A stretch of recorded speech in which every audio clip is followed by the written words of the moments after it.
Hey everyone, let's give this a try.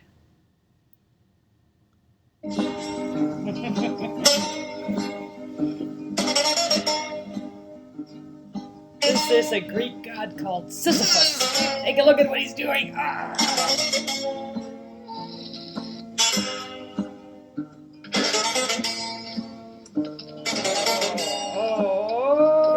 Ah.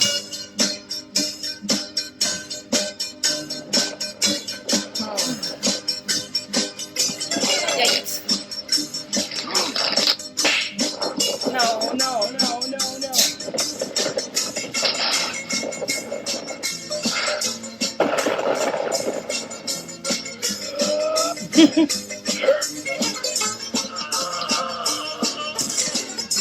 Of course. Oh, he did it, he did it, he did it. Yeah!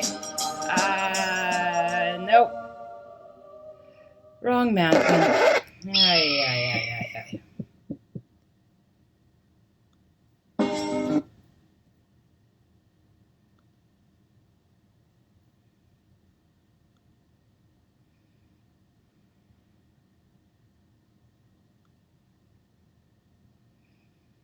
All right. Poor Sisyphus. This was a little video just for the fun of it. And the little video is about a Greek god called, no, a Greek man, a Greek king called Sisyphus. Well, Sisyphus, poor Sisyphus, he was very arrogant. And so the main god, Zeus, that's how we say it, or Zeus, he said that Sisyphus needed to be punished. He was punished in hell, in Hades.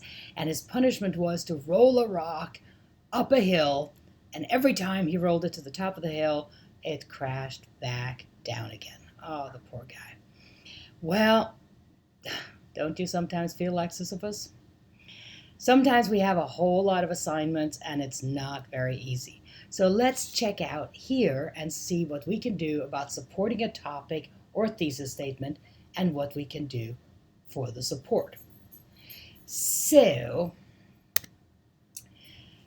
what are some of the ways that you can support a topic sentence or a thesis statement? Okay, personal observations and experiences, examples, facts, maybe even statistics. Let's take a look at these. Personal observations. What are some personal observations? Well, let's say the topic of your essay has to do with parenting, and you're going to compare how people are parents or how they behave as parents in different cultures.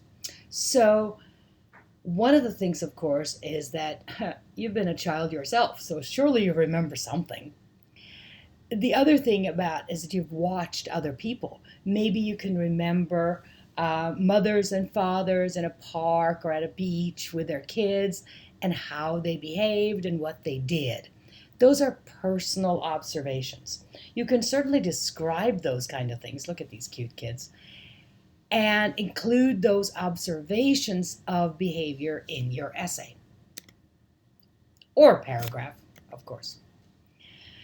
Well, what about personal experiences? Now, you may not have had children yourself, but you've certainly had parents. Maybe you remember a well-known or a famous, somebody you loved, an aunt or uncle, or perhaps grandparents. So here are a couple of grandparents looking at their daughter and a brand new baby. You've noticed differences in how people behave as parents or uncles and aunts or grandparents, and all those kinds of personal experiences that you've had are valid for an essay or a paragraph about parenting. Let's take a look at the second way that you can do it with examples. Well, you wonder how examples could be different from personal observations or experiences, and in a way they often overlap. But you might say that examples have to do with somebody else that things that you haven't personally experienced. For example, here's an essay. The essay is about something called vaping. Vaping, V-A-P-I-N-G. What on earth is vaping? Well, maybe you're going to write an essay about the current trend in vaping. But you don't smoke and you've never vaped. And so, how can you write anything about that? Well, you need some examples from outside your own experience. Vaping are these little aerosols that you inhale, and they have a lot of substances in them in addition to nicotine. For example, those vaping e-cigarettes, they're called e-cigarettes, they might taste like, apple juice or candy, but in fact, they contain a lot of nicotine. So you may have to do a little research on that. But you can use examples. You can use examples, for example, maybe you say, well, my friend told me that her son started vaping because he said that it was good because it didn't make him smell of tobacco. Oh, okay. That's a good one. That's an example. May not have any personal experience, but you can use other people's experiences and you can use your imagination. Now, it's great to have some facts. This looks like facts about India. Well, you may have to do some research here. I just Googled it very quickly to find out something about an essay, and the essay topic is compare world population. And one of the things that the person wanted to do was to compare two countries in terms of their population density. So this particular person went to Wikipedia and found some facts that he or she wanted to use. But be careful here. Be really, really careful. You can copy numbers, facts like that, but you can't copy sentences. If you copy sentences, that's something called plagiarism. And if you commit plagiarism, your essay gets an F. So never copy sentences unless you say where they come from. And in this case, I got my facts, and I'm going to say where they came from, and they came from Wikipedia. So here we have this essay about population, and I'm going to say in this essay that India has 416 people per square kilometer, whereas the country of Norway, much smaller of course, but we're talking about square kilometers, it only has 14.6 people per square kilometer. So I'm going to compare those two countries in terms of population density. And I'm going to do a little quick math in my head and say that India is maybe 30 times denser in population than the little country of Norway. Facts generally tell us something that can be measured in one way or another and can be evaluated whether they're true or not. They could be lies.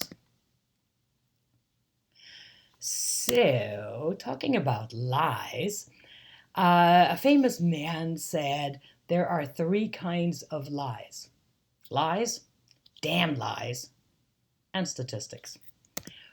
Most of the time, this is attributed to Mark Twain, but it's not really sure that he actually said that. Statistics is another way that you can support your argument in your essay. And let's say here that we have an essay about the disappearing rainforests. And we want to include something in there about how the rainforest is disappearing. So statistics we could use, well, we found this nice little sentence here. In 100 years, there will be no rainforests. Now, this is from a website, you can see it. It says marklouisbenedict.com. It's a photograph of this misty rainforest. And the quote actually comes from another website called The Globe Counts. The World Counts. So yes, you can use any of those, but make sure you say where they came from. Mention it in your essay that you got this information from a certain website. And in this case, this one is called The World Counts with this quote. Always tell where it comes from. Now here's a bunch of statistics. Let's move my face up, make it a little bigger. Hello. Make it a little bigger. There we go. Perfect. All right. So, in conclusion, there are lots of ways in which you can support your topic sentence, or later when we do essays, your thesis statement. You can use personal examples, personal experiences and observations. You can use facts. You can use examples, and you might even use statistics, and you might use logic. If something, then something else. In fact, once you get started on this, you can end up writing longer and longer and longer, but please don't submit a 10-page essay. That will just kill you and the professor as well. It's actually better to write it shorter, solidly organized, and with good examples, facts, statistics, anecdotes, etc., and then a nice conclusion. Thank you very much. I'll see you in the next video.